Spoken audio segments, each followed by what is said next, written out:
How's everybody doing this morning? Good morning. We never really stream in the morning, but we'd had a little bit of a spooky stream last night. Spooky as in we don't normally have so much technical difficulties. We do always start off with some New World tutorials, but that's all right. Today we're going to be talking about The Mandalorian.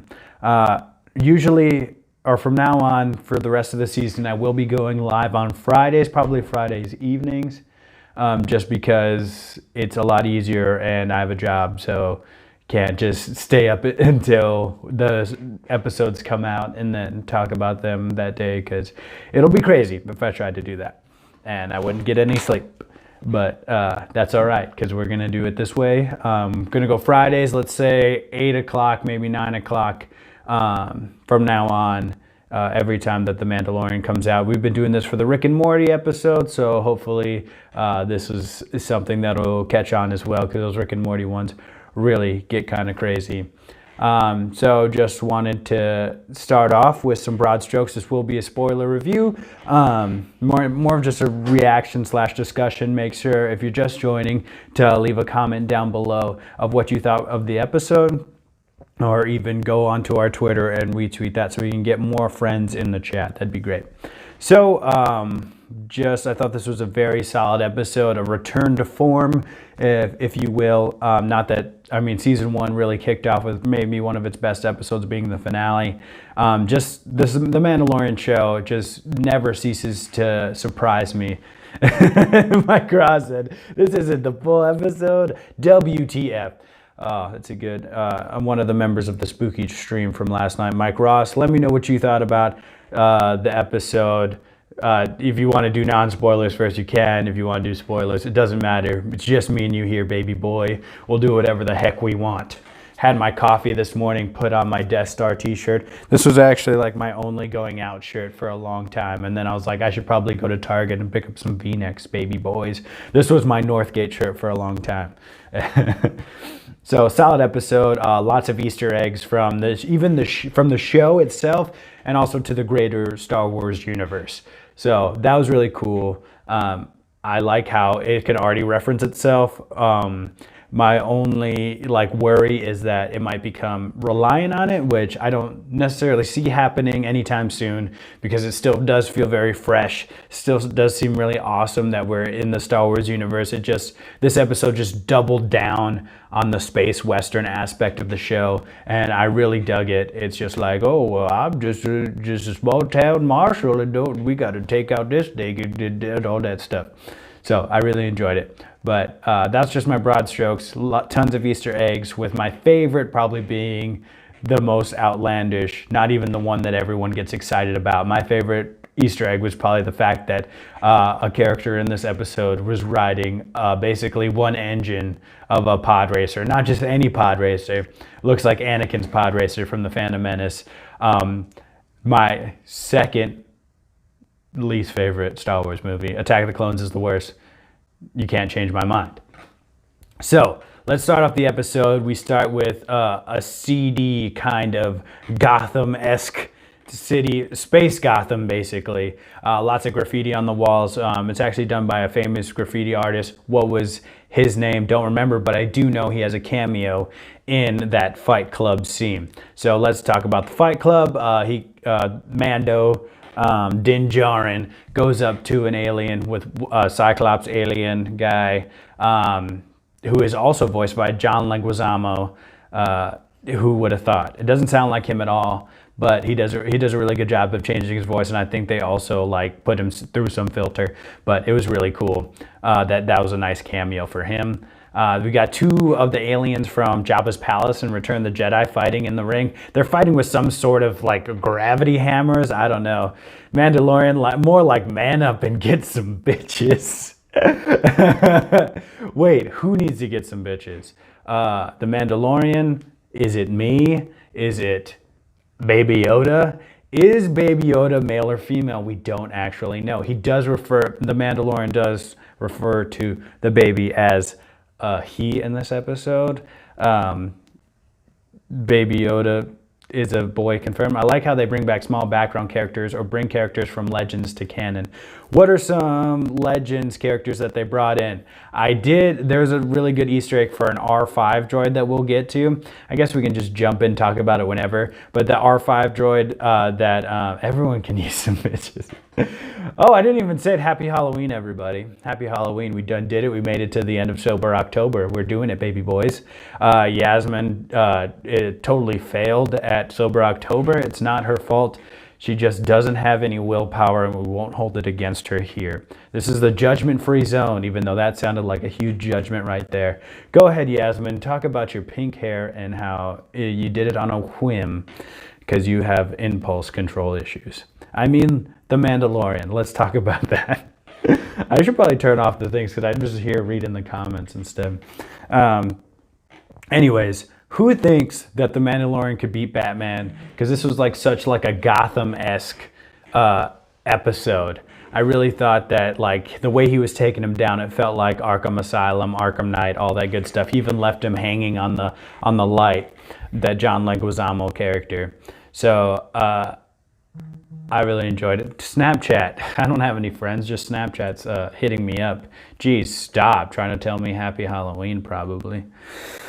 But yeah, so, and then he's like, you won't die by my hand.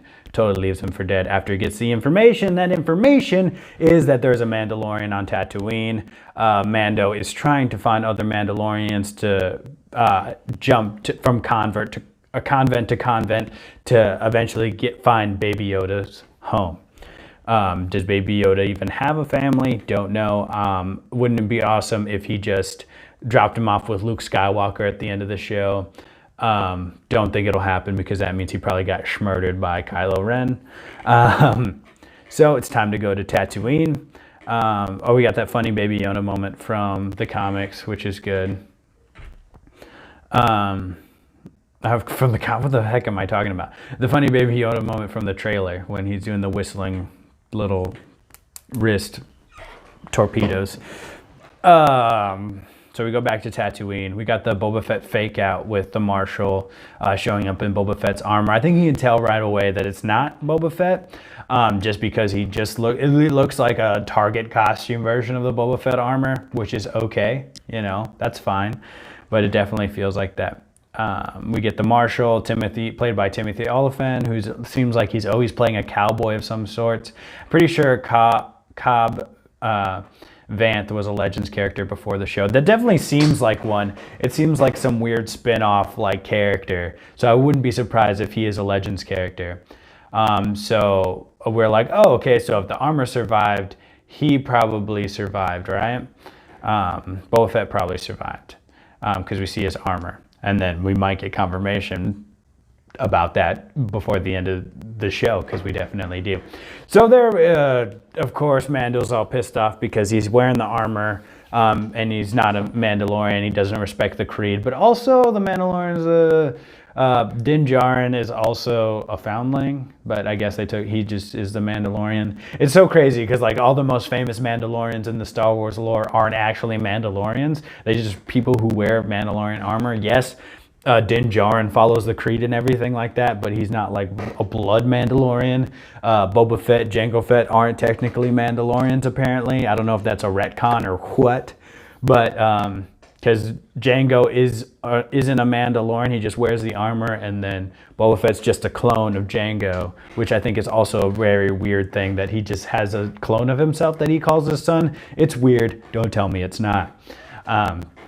So they go and fight. The Crepe Dragon is making everything rumble, which is really cool. We got the Crepe Dragon, which is the skeleton that we find in the desert on A New Hope, which is really cool. Nice callback. Like I said, a lot of Easter eggs for the movies, a lot of Easter eggs for just the show in general. Because in that cantina, in most whatever the heck seedy crime villain cantina, whatever it is, he drinks like a whiskey. He takes shots of that, and it's actually made from the krill in one of the episodes of the season before. Remember when they had that little like weird when that village and Mando fought that AT-AT? So was it an AT-AT or ATST? I think it was. Yeah, so that's cool. Definitely now they're already doing callbacks to themselves, and So they go try and find the crate dragon. Turns out that Mando can speak Tusken Raider. I think this is they're trying to redeem the Tusken Raiders as a species. But I mean, it seems like back and forth, and you definitely get like that Western feel that cowboys and Native Americans feel in this one. There's just like they've been fighting for so long, but they found a common enemy. What's this common enemy that would be in real life? I don't know. Who knows? But they found a common enemy, which is the crate. People want to say crepe dragon. It's like this dragon just keeps on throwing out tiny pancakes, really thin pancakes. But they find the crate dragon, his little hive, and it turns out that crate dragon seems pretty intelligent. They try a couple different things to wake him up and to beat him. Use explosives that I think were taken from the mines, right? They mine whatever explosive property there is. It just said the U.S. government. I didn't see I don't remember what I was talking about before.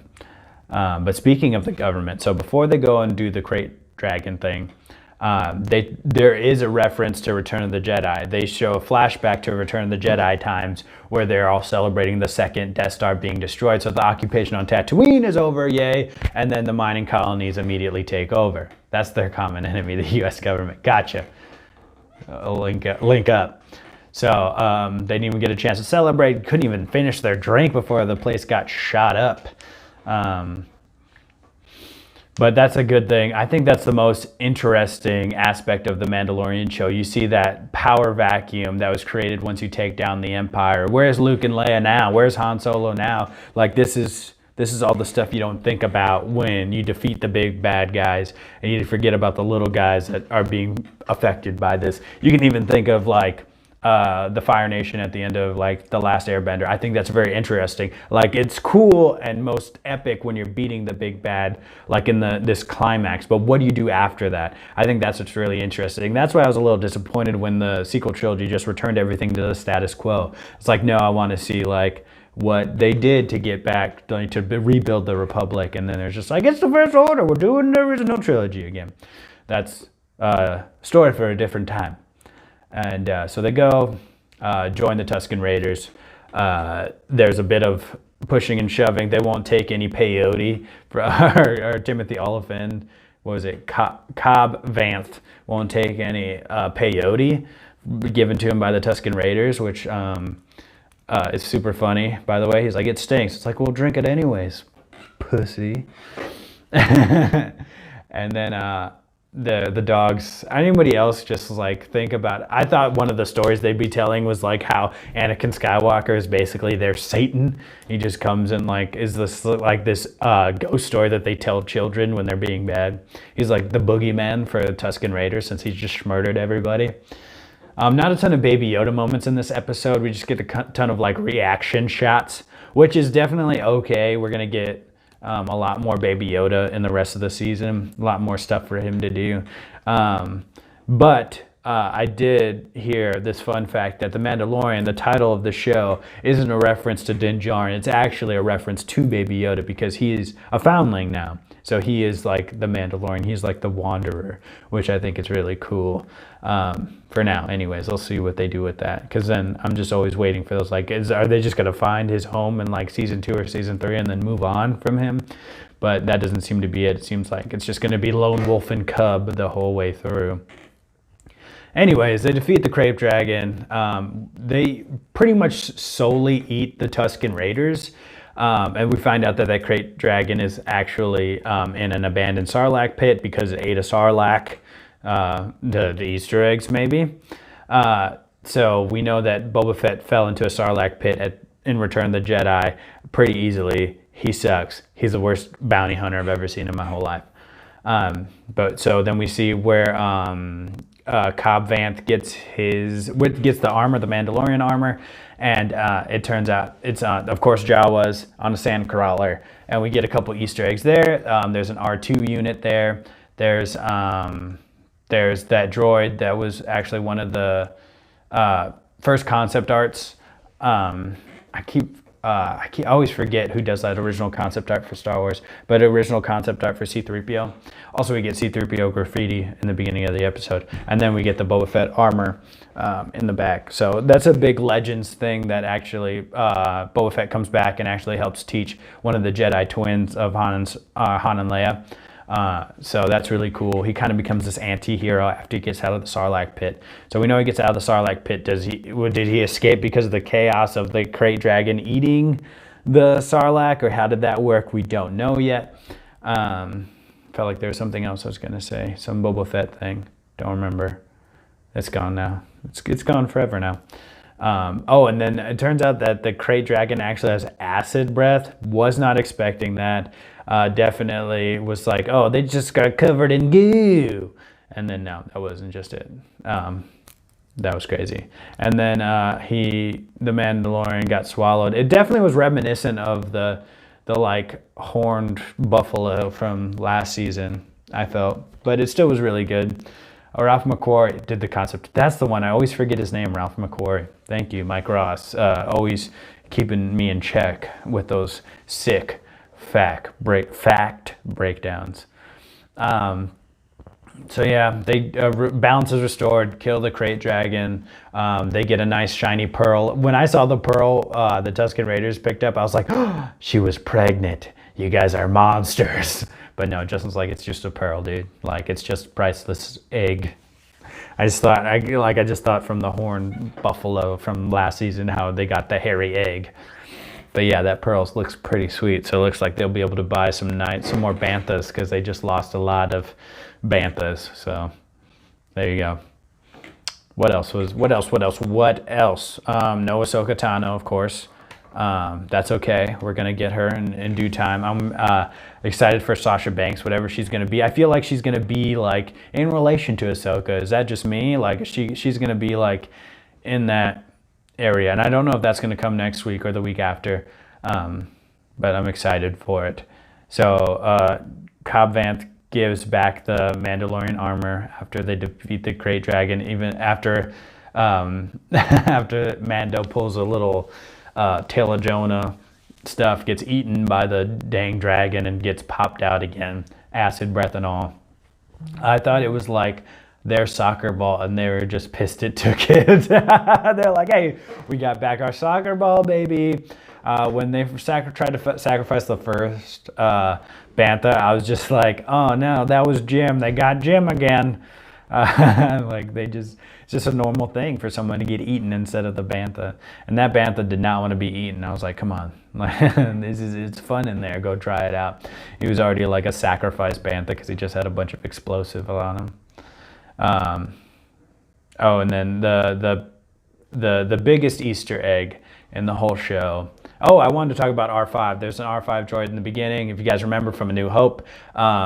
That in that hangar or whatever, the Jawas try to sell Uncle Owen that R5 droid, and it turns out that it like explodes, and then they buy R2-D2 and C-3PO instead. And there's this like legend story that he's actually a secret Jedi, that R5, and it knew that R2-D2 had the plans to the Death Star and knew it needed to get to Luke and blah blah blah, and needed to get to Obi-Wan, so it blew itself up. It malfunctioned on its own. That's a little bit of a weirder canon or legend story, but that's the story, and it's just fun. And then we get the shot of them, Mando leaving. He's got the new Boba Fett armor. It's also very shitty. Like, I don't know why anybody would want that, but I guess Beskar, even when it looks real shitty, after it's been digested by a Sarlacc, it still has some use. And then we see Boba Fett, no armor, just a little cloak on there. And I wonder if Slave One is still there somewhere, like his ship. It must be there, buried in the sand somewhere. I don't remember exactly how many years it is after the Return of the Jedi. How long has he been out there? Was he digested for a long time? Don't know. It's going to be crazy to see. I don't think this is something that's going to happen immediate. I wouldn't be surprised if they waited till like the season finale to actually make Boba Fett like a part of the show. Still doesn't have any speaking lines or anything like that. And it looks like, I don't think that Boba Fett was the one to actually see Ming-Na Wen at the end of the Mandalorian episode in last season, whenever she was shot. I think it was actually Cobb Vanth because he had the armor. Actually, when Vanth would move, you could still hear those spurs. So I do think it was Cobb Vanth that found her, and that was just like a misdirect. The whole thing was kind of like a misdirect. It's just like, oh, we're going to see Boba Fett? No, we didn't. And then we ended up seeing Boba Fett anyways, which was really cool. Nothing too crazy, and I don't think I really had this spoiled for me. I think I did see the Boba Fett armor and thumbnails and stuff on Twitter, but I was expecting him to be in the armor, even though I knew Timothy Olyphant was like gonna be in the series. I didn't know it was gonna be this episode, and like they kind of told us that this was about what was gonna happen, but I still was like, Boba Fett, Boba Fett, Boba Fett. Like all the signs pointed to him, and then it was a misdirect, a bait and switch there, and then we got to see Boba Fett anyways. They switched it back, a bait and switch to a bait and switch, which is really cool. It's this thing that Dan Harmon likes to do where he sets up the obvious jokes, makes a different jokes, and then makes that joke again. But that's just like, I think that's just what a bait and switch is, so it's fine. Let me know what you guys think about the episode down in the comments. I really enjoyed it, so I hope you guys did as well. I'm excited to see what's going to happen next episode. I think that's going to be that weird, like, dock scene that we see in the trailer. A lot of the trailer scenes we already saw, which is good, I think, because that means that there's a lot more that they didn't show us, because I think this season is 8 episodes or something like that. That's how much last season was. Very excited. Want to see Ahsoka Tano already. Yeah, Cobb makes more sense. Yeah, that makes a ton of sense. That's what I think, just because of the spurs. It was stupid. Mandalorian is dead. Shut up. Justin's just a big old idiot, big old stupid idiot. No, don't cancel it. It's a great show. Best thing that's come out of Disney Star Wars, 5 sure. I've just been really enjoying it. Don't get out of here. I'm the Star Wars boy. I'm the cowboy. Oh my gosh, don't. You want to come and say hi real quick? You have a mustache? Yeah. Oh my gosh, you look like the most cowboy person I've ever seen. Whoa. Oh my gosh, dude, that looks so good. Look at that, dude. Yeah, why are you gonna be? I can wear Mandalorian. Give me some spurs. Yeah, dude. I was glad they didn't just say, "Hey, Boba Fett is here and he's in everything." Yeah, I'm glad they didn't do that either. All right, guys. Howdy, y'all. That's going to be the end of this. We're going to go ahead and end the stream. Thank you, Michael, for joining. Thank you, Yasmin, for coming in just to talk some smack, telling us all we need some bitches. We'll see you guys next Friday. I do like the chill vibe of a Saturday morning stream, but I typically work, so we're probably going to do it Friday night, like 8, 9 o'clock next week, baby boys. We'll see you there. Definitely hit us up in the comments, either here or on Twitter, of what you thought about the episode immediately.